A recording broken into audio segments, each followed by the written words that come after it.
गणाधिपतये नमः। ॐ श्री सरस्वत्यै नमः। ॐ श्री वेदपुरुषाय नमः। ॐ श्री गुरुभ्यो नमः। हरिः ॐ। विष्णु सहस्रनाम स्तोत्रम्। ॐ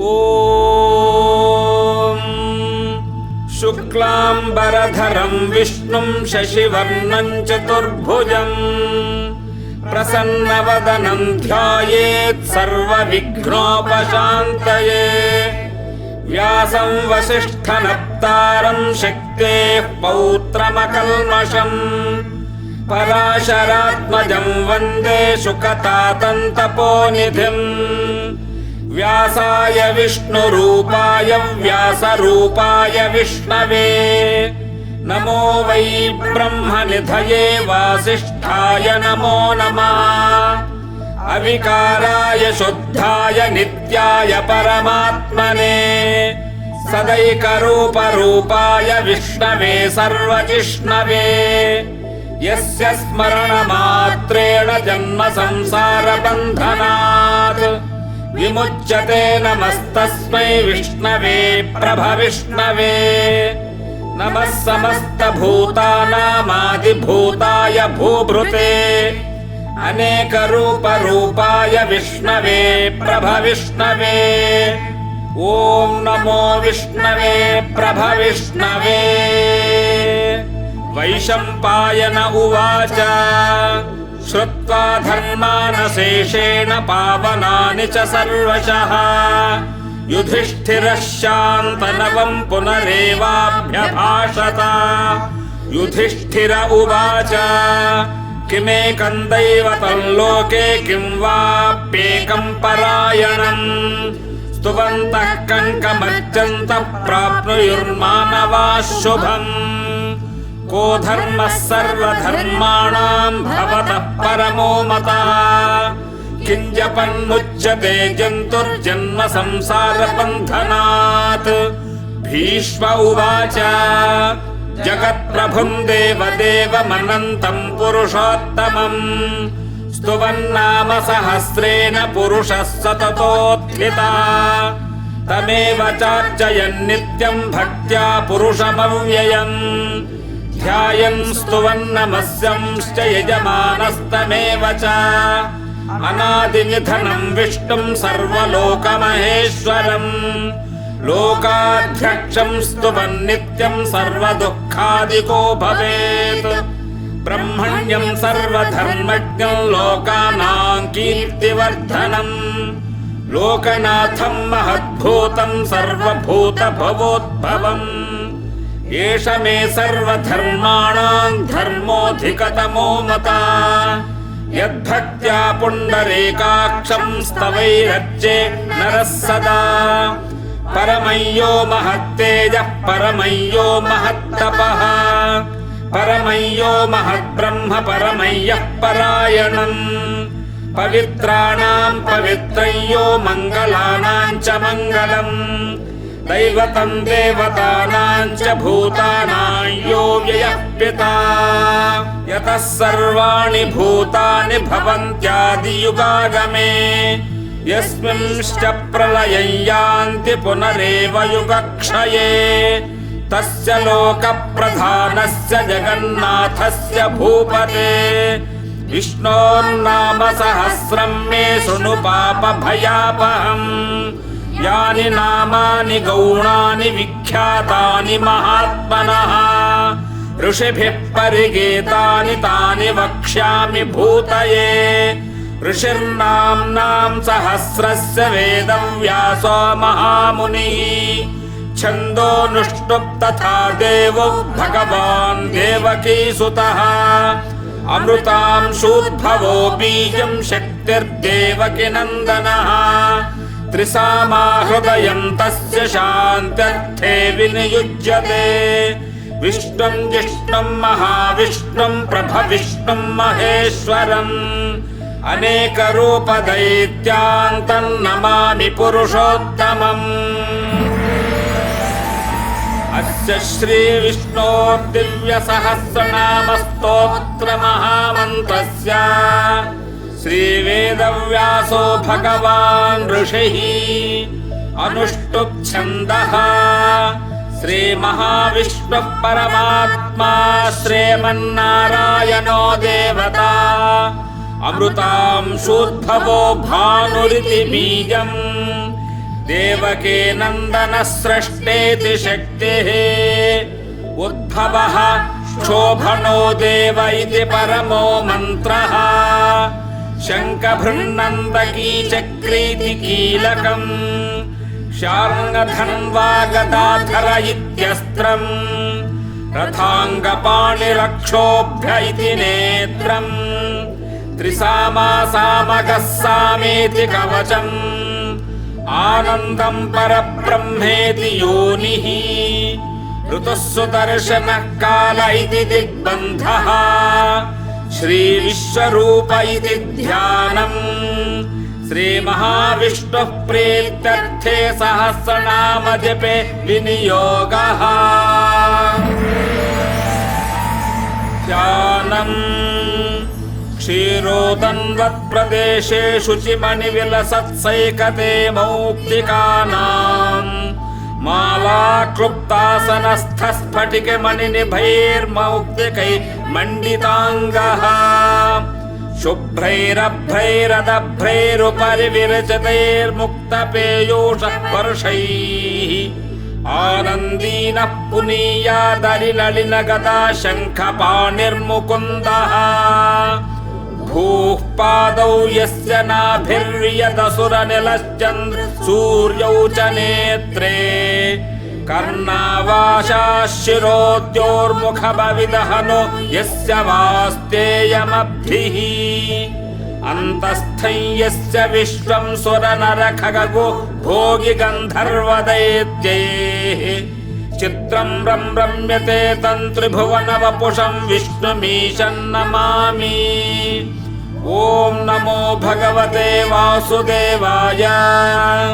शान्ताकारं भुजगशयनं पद्मनाभं सुरेशं विश्वाकारं गगनसदृशं मेघवर्णं शुभांगं लक्ष्मीकान्तं कमलनयनं योगिहृद्ध्यानगम्यं वन्दे विष्णुं भवभयहरं सर्वलोकैकनाथं मेघश्यामं पीतकौसेयवासं श्रीवत्साङ्कं कौस्तुभोद्भासिताङ्गं पुण्योपेतं पुण्डरीकायताक्षं विष्णुं वन्दे सर्वलोकैकनाथं नमः समस्तभूतानामादिभूताय भूभृते अनेकरूपरूपाय विष्णवे प्रभविष्णवे शशङ्खचक्रं सकिरीटिकुण्डलं सपीतवस्त्रं सरसीरुहेक्षणम् सहारवक्षस्थलशोभिकौस्तुभं नमामि विष्णुं शिरसा चतुर्भुजम् छायायां पारिजातस्य हेमसिंहासनोपरि आसीनमम्बुदश्याममायताक्षमलङ्कृतम् चन्द्राननं चतुर्बाहुं श्रीवत्साङ्कितवक्षसं रुक्मिणी सत्यभामाभ्यां सहितं कृष्णमाश्रये। हरिः ॐ।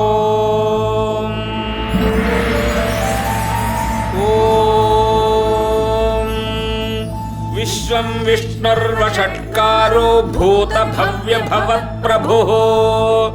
भूतकृद्भूतभृद्भावो भूतात्मा भूतभावनः भूतात्मा परमात्मा च मुक्तानां परमागतिः अव्ययः पुरुषः साक्षी क्षेत्रज्ञो क्षर एव च योगो योगविदां नेता प्रधानपुरुषेश्वरः नारसिंहवपुः श्रीमान् केशवः पुरुषोत्तमः सर्वः शर्वः शिवस्थाणुर्भूतादिर्निधिरव्ययः सम्भवो भावनो भर्ता प्रभवः प्रभुरीश्वरः स्वयंभूः शम्भुरादित्यः पुष्कराक्षो महास्वनः अनादिनिधनो धाता विधाता धातुरुत्तमः अप्रमेयो हृषीकेशः पद्मनाभोऽमरप्रभु विश्वकर्मा मनुस्त्वष्टा स्थविष्ठस्थविरो ध्रुवः अग्राह्यः शाश्वतः कृष्णो लोहिताक्षः प्रतर्दनः प्रभूतस्त्रिटुकुब्धाम पवित्रम् मङ्गलम् परम् ईशानः प्राणदः प्राणो ज्येष्ठः श्रेष्ठः प्रजापतिः हिरण्यगर्भो भूगर्भो माधवो मधुसूदनः ईश्वरो विक्रमी धन्वी मेधावी विक्रमः क्रमः अनुत्तमो दुराधर्षः कृतज्ञः कृतिरात्मवान् सुरेशः शरणं शर्म विश्वरेता प्रजाभवः अहः संवत्सरो व्याळः प्रत्ययः सर्वदर्शनः अजः सर्वेश्वरः सिद्धः सिद्धिः सर्वादिरच्युतः वृषा कपिरमेयात्मा सर्वयोगविनिस्मृतः वसुर्वसुमनः सत्यः समात्मा संयतः समः अमोघः पुण्डरीकाक्षो वृषकर्मा वृषाकृतिः रुद्रो बहुशिरा बभ्रुर्विश्वयोनिः शुचिश्रवाः अमृतः शाश्वतस्थाणुर्वरारोहो महातपाः सर्वगः सर्वविद्भानुर्विश्वक्सेनो जनार्दनः वेदो वेदविदव्यङ्गो वेदाङ्गो वेदवित्कविः लोकाध्यक्षः सुराध्यक्षो धर्माध्यक्षः कृताकृतः चतुरात्मा चतुर्व्यूहश्चतुर्दंष्ट्रश्चतुर्भुजः भ्राजिष्ठुर्भोजनं भोक्ता सहिष्ठुर्जगदादिजः अनघो विजयो जेता विश्वयोनिः पुनर्वसुः उपेन्द्रो वामनः प्रांशुरमोघः शुचिरोर्जिता अतीन्द्रः सङ्ग्रहः सर्गो धृतात्मा नियमो यमः वेद्यो वैद्यः सदा योगी वीरः माधवो मधुः अतीन्द्रियो महामायो महोत्साहो महाबलः महाबुद्धिर्महावीर्यो महाशक्तिर्महाद्युतिः अनिर्देश्य वपुः श्रीमान् मेयात्मा महादृधृक् महेश्वासो महीभक्ता श्रीनिवासः सताङ्गतिः अनिरुद्धः सुरानन्दो गोविन्दो गोविदाम्पतिः मरीचिर्दमनो हंसः सुपर्णो भुजगोत्तमः हिरण्यनाभः सुतपाः पद्मनाभः प्रजापतिः अमृत्युः सर्वदृक्सिंहः सन्धाता सन्धिमान् स्थिरा अजो दुर्मर्शनः शास्ता विश्रुतात्मा सुरारिहा कुरुर्कुरुतमो धाम सत्यः सत्यपराक्रमः निमिषो निमिषस्रग्वे वाचस्पतिरुदारधीः अग्रणीर्ग्रामणी श्रीमान् न्यायो नेता समीरणः सहस्रमूर्धा विश्वात्मा सहस्राक्षः सहस्रपात् आवर्तनो निवृत्तात्मा संवृतः सम्प्रवर्तनः अहः संवर्तको वह्निरनिलो धरणीधरः सुप्रसादः प्रसन्नात्मा विश्वधृग्विश्वभुग्विभुः सत्कर्ता सत्कृतः साधुर्जन्नुर्नारायणो नरः असङ्ख्येयो प्रमेयात्मा विशिष्टः शिष्टकृच्छुचिः सिद्धार्थः सिद्धसङ्कल्पः सिद्धिदः सिद्धिसाधनः वृषाही वृषभो विष्णुर्वृषपर्वा वृषोदरः वर्धनो वर्धमानश्च विविक्तः श्रुतिसागरः सुभुजो दुर्धरो वाग्मी महेन्द्रो वसुदो वसुः नैकरूपो बृहद्रूपः शिपिविष्टः प्रकाशनः ओजस्तेजोद्युतिधरः प्रकाशात्मा प्रतापनः रुद्धस्पष्टाक्षरो मन्त्रश्चन्द्रांशुर्भास्करद्युतिः अमृतांशोद्भवो भानुः शिशुबिन्दुः सुरेश्वरः औषधं जगतस्येतुः सत्यधर्मपराक्रमः भूतभव्यभवन्नाथः पवन पावनो नलः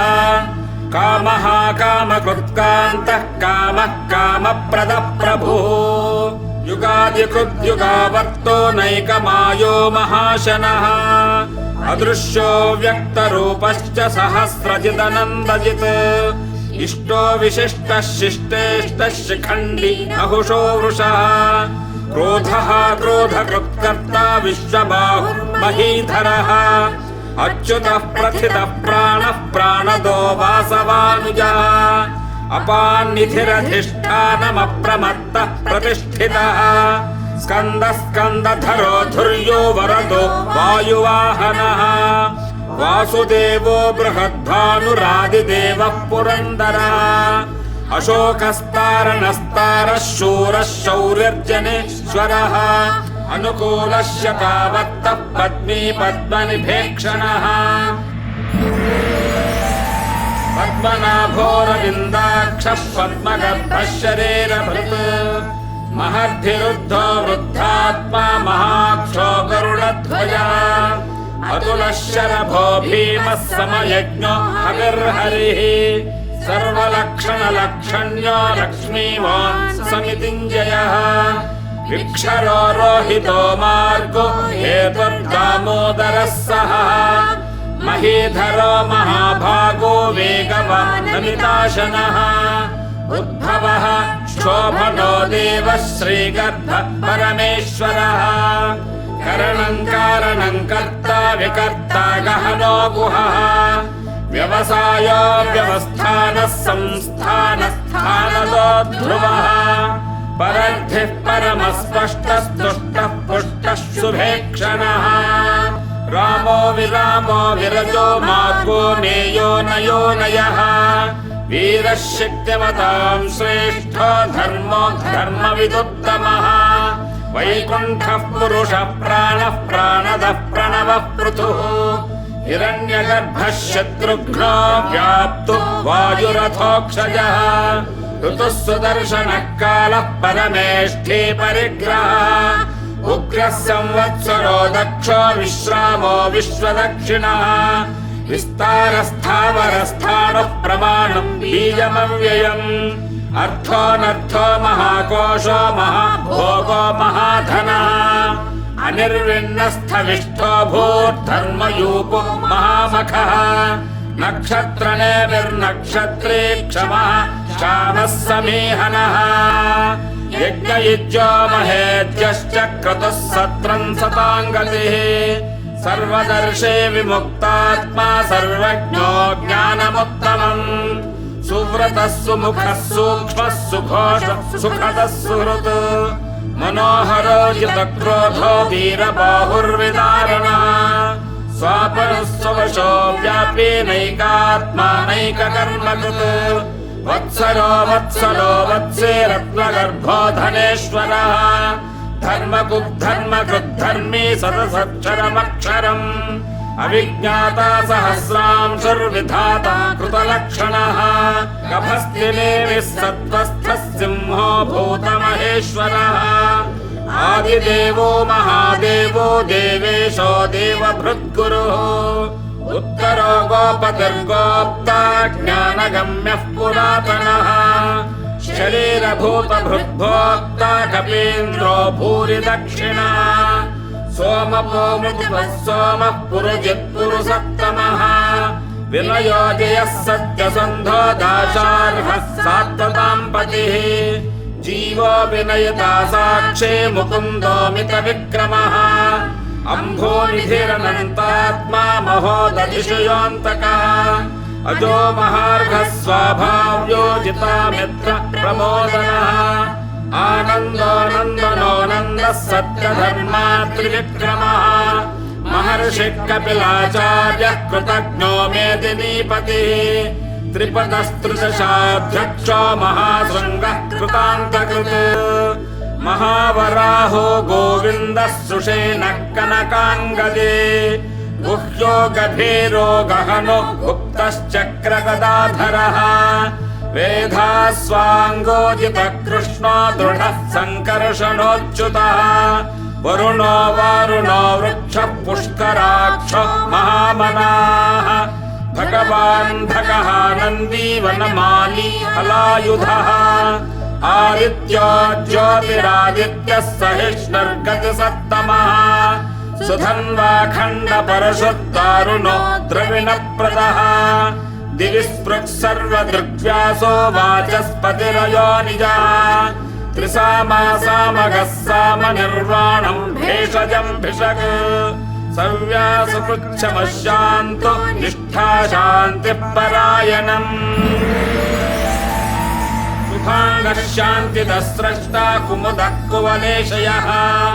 गोहितो गोपतिर्गोप्ता वृषभाक्षो वृषप्रियः अनिवर्ते निवृत्तात्मा संक्षेप्ता क्षेमकृच्छिवः श्रीवत्सवक्षा श्रीवासः श्रीपतिः श्रीमताम्बरः श्रीधः श्रीशः श्रीनिवासः श्रीनिधिः श्रीविभावनः श्रीधरः श्रीकरः श्रेयः श्रीमान् लोकत्रयाश्रयः स्वच्छः सङ्गः शतानन्दो नन्दिर्ज्योतिर्गणेश्वरः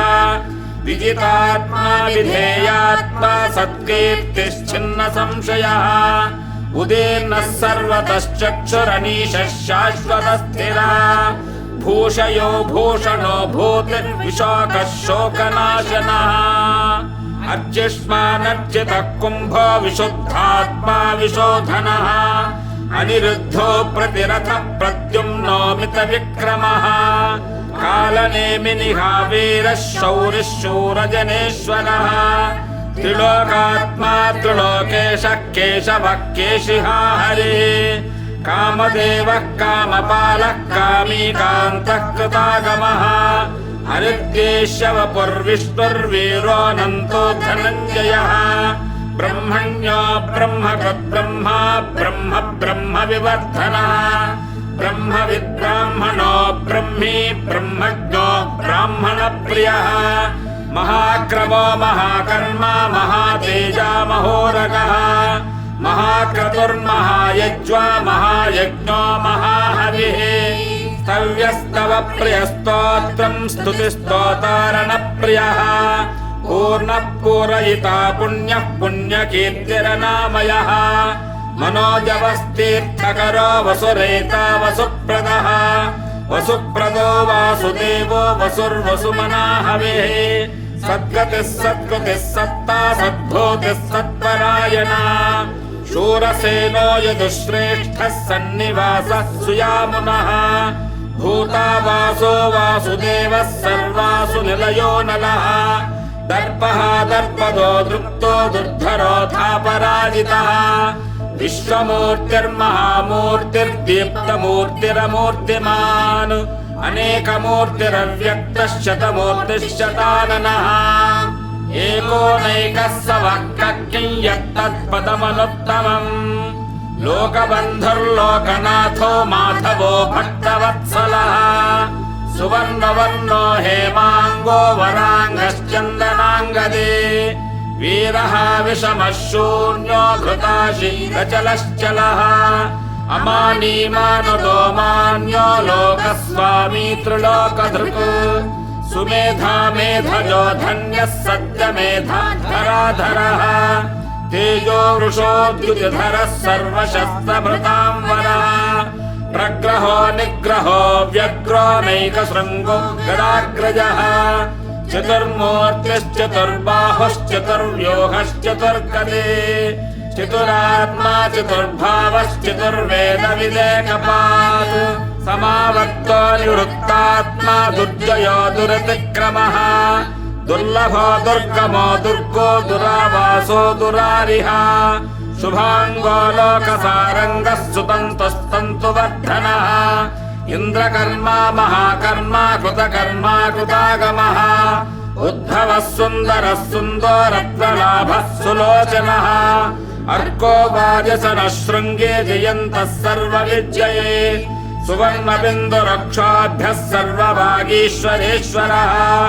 महाह्रदो महाकर्तो महाभूतो महानिधिः कुमुदः कुन्दरः कुन्दः पर्जन्यः पावनोऽनिलः अमृतांशो मृतवपुः सर्वज्ञः सर्वतोमुखः सुलभः सुव्रतः सिद्धः शत्रुजिच्छत्रुतापनः निग्रोधो दुम्बरो श्वत्थश्चाणूरान्धनिषूदनः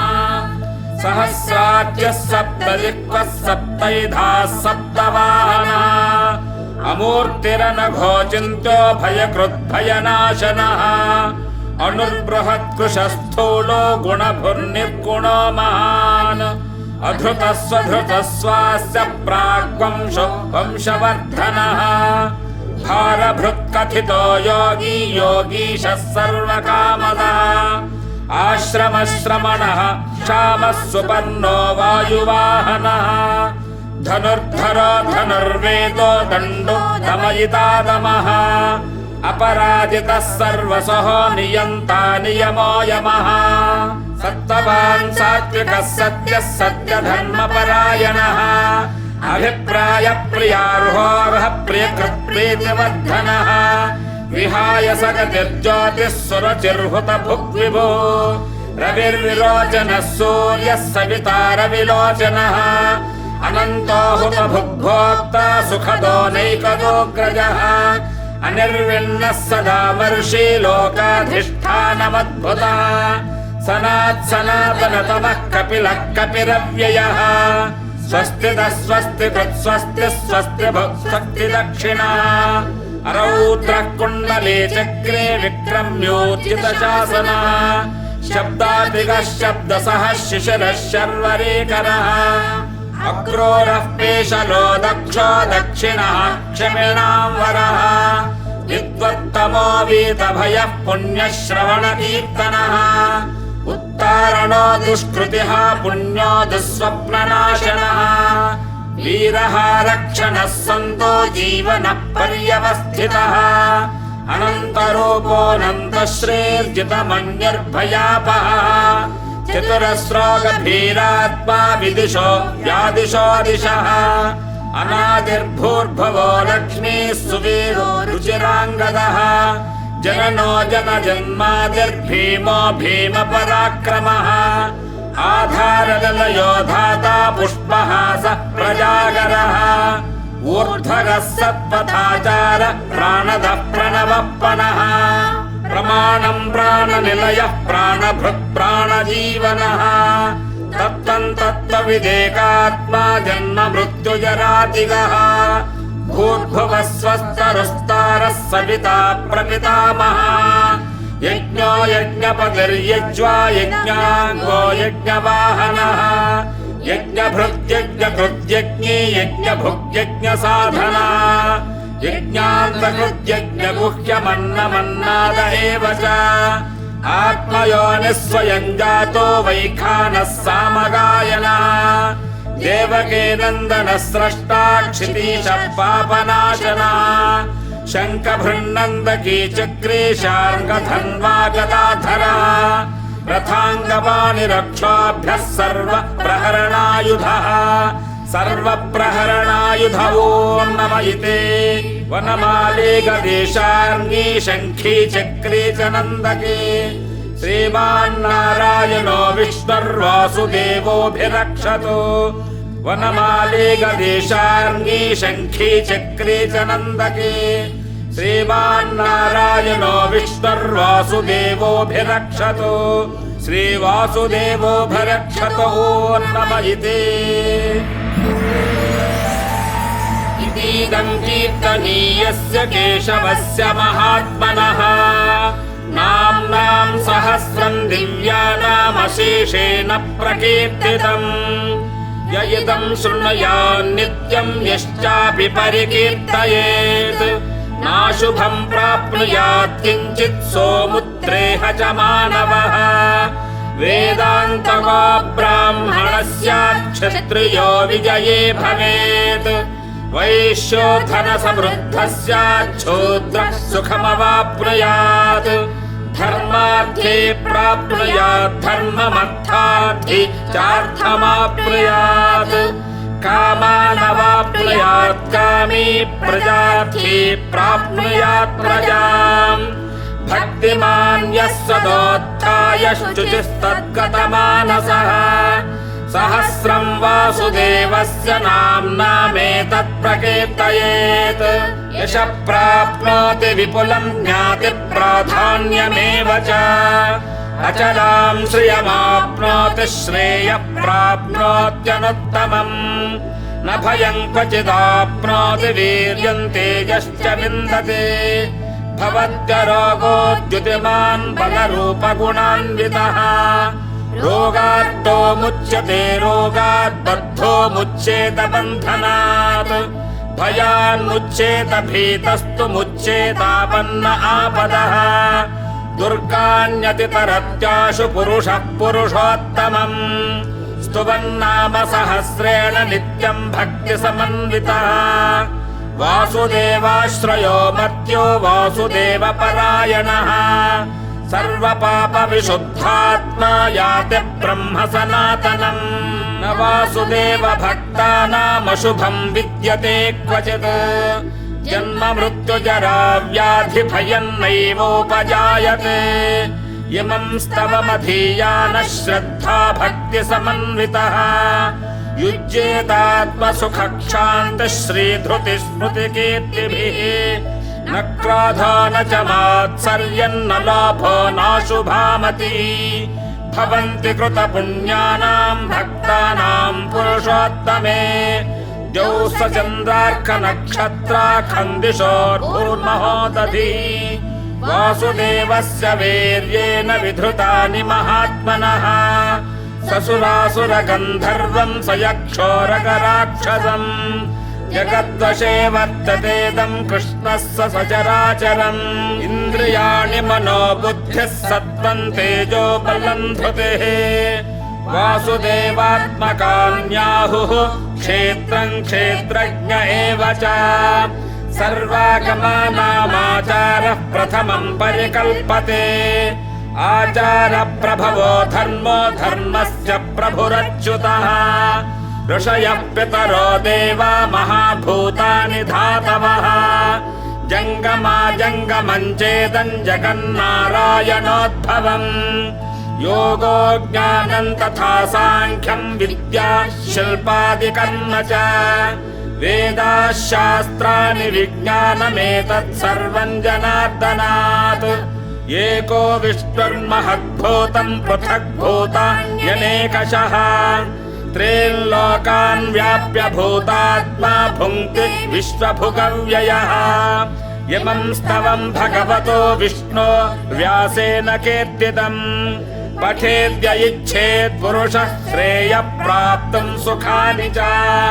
विश्वेश्वरमजं देवं जगतः प्रभवाप्ययम् भजन्ति ये पुष्कराक्षं ते यान्ति पराभवम् न ते यान्ति पराभवम् ॐ नमः इति। अर्जुन उवाच पद्मपत्र विशालाक्ष पद्मनाभसुरोत्तमा भक्तानामनुरक्तानां त्राता भव जनार्दन। श्रीभगवानुवाच यो मान्नाम सहस्रेण स्तोतुमिच्छति पाण्डव सोऽहमेकेन श्लोकेन स्तुत एव न संशयः स्तुत एव न संशय ॐ नमः इति। व्यास उवाच वासनाद्वासुदेवस्य वासितं भुवनत्रयम् सर्वभूतनिवासोऽसि वासुदेव नमोऽस्तु ते। श्रीवासुदेव नमोऽस्तु त ॐ नमः इति। पार्वत्युवाच केनोपायेन लघुना विष्णोर्नाम सहस्रकम् पठ्यते पण्डितैर्नित्यं श्रोतुमिच्छाम्यहं प्रभो। ईश्वर उवाच श्रीराम राम रामेति रमे रामे मनोरमे सहस्रनाम तत्तुल्यं राम नाम वरानने। శ్రీరామ రామ రామేతి రమే రామే మనోరమే సహస్రనామ తత్తుల్యం రామనామ వరాననే శ్రీరామనామ వరానన ఓం నమయితే బ్రహ్మోవాచ నమోస్త్వనంతాయ సహస్రమూర్తయే సహస్రపాదాక్షి శిరోరుబాహవే సహస్రనామ్నే పురుషాయ శాశ్వతే సహస్రకోటియుగధారిణే నమః సహస్రకోటియుగధారిణే నమ ఓం నమయితే సంజయ ఉవాచ యత్ర యోగేశ్వరః కృష్ణో యత్ర పార్థో ధనుర్ధరః తత్ర శ్రేర్విజయో భూతి ధ్రువా నీతిర్మతిర్నమ శ్రీభగవానువాచ అనన్యాశ్చింతయంతో మాం యే జనాః పర్యుపాసతే తేషాం నిత్యాభియుక్తానాం యోగక్షేమం వహామ్యహం పరిత్రాణాయ సాధూనాం వినాశాయ చ దుష్కృతాం ధర్మ సంస్థాపనార్థాయ సంభవామి యుగే యుగే ఆర్తా విషణ్ణా శిథిలాశ్చ భీతా ఘోరేషు చ వ్యాధిషు వర్తమానాః సంకీర్త్య నారాయణ శబ్దమాత్రం విముక్త దుఃఖా సుఖినో భవంతి కాయేన వాచా మనసేంద్రియైర్వా బుద్ధ్యాత్మనా వా ప్రకృతే స్వభావాత్ కరోమి యద్యత్ సకలం పరస్మై నారాయణాయేతి సమర్పయామి ఇతి శ్రీ మహాభారతే శతసాహస్రికాయాం సంహితాయాం వైయాసిక్యాం ఆనుశాసనిక పర్వణి శ్రీ భీష్మ యుధిష్ఠిర సంవాదే శ్రీ విష్ణు సహస్రనామ స్తోత్రం సంపూర్ణం.